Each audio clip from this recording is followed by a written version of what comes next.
Marketability is extremely important. Steve and I had a great conversation yesterday about the music industry today, where it was 10 years ago and where it is now. Marketability is, imagine trying to market a Walkman. How many of you guys have Walkmans? Imagine trying to market a Walkman in today's music era, going up against the iPod. Would you want to do that? Steve talked earlier about 16-year-old antiquated technology. That's kind of, the equation. You would never break through the clutter. You would, no matter what your price was, no matter what your promotion was, no matter what your placement was, you could never sell a Walkman today. You couldn't give them away. You couldn't find a cassette to play. You couldn't find a kid that would know what it was. Just grew up at a different age. Technology has evolved and things are different now. So it's very important that your product, your service, your experience for your clients is relevant in today's marketplace, not relevant 20 years ago. What does Nike sell, right? What does Nike market? Nike doesn't market athletic wear. They don't market shoes. A lot of people think they do. They market performance. They market athletic superiority. That's how they're getting to you. They're not getting to you because they've got better soles than anyone else or Nike Air, or they're getting to you because they've given you an emotional engagement that says, if you have this, you'll perform better than the guy next to you. You'll run faster than him. You'll lift more weights, etc.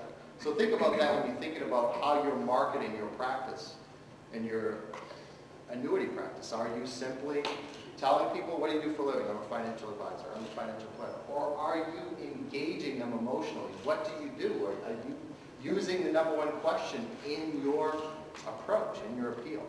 And you'll find that if you can engage people emotionally, you'll win. In every market, you have all of your competition. And unfortunately for you guys, which is something I've learned, is this market is very noisy. You have a lot of competition.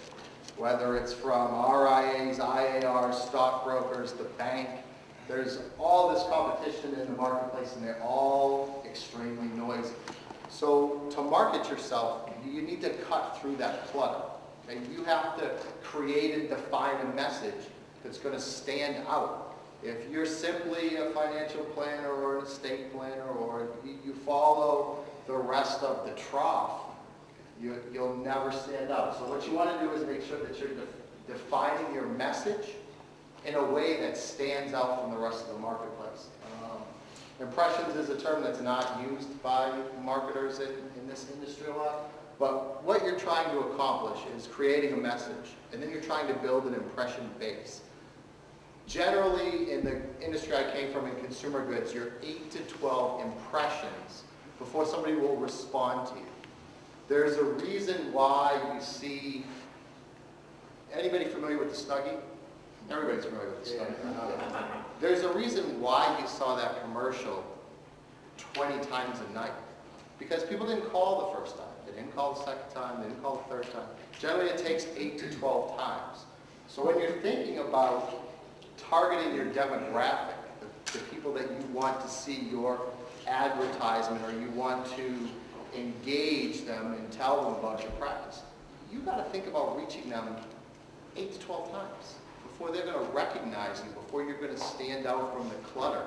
Because the average person is seeing somewhere around 2,500 to 3,000 advertisements a day. So imagine, how you're going to break through that clutter.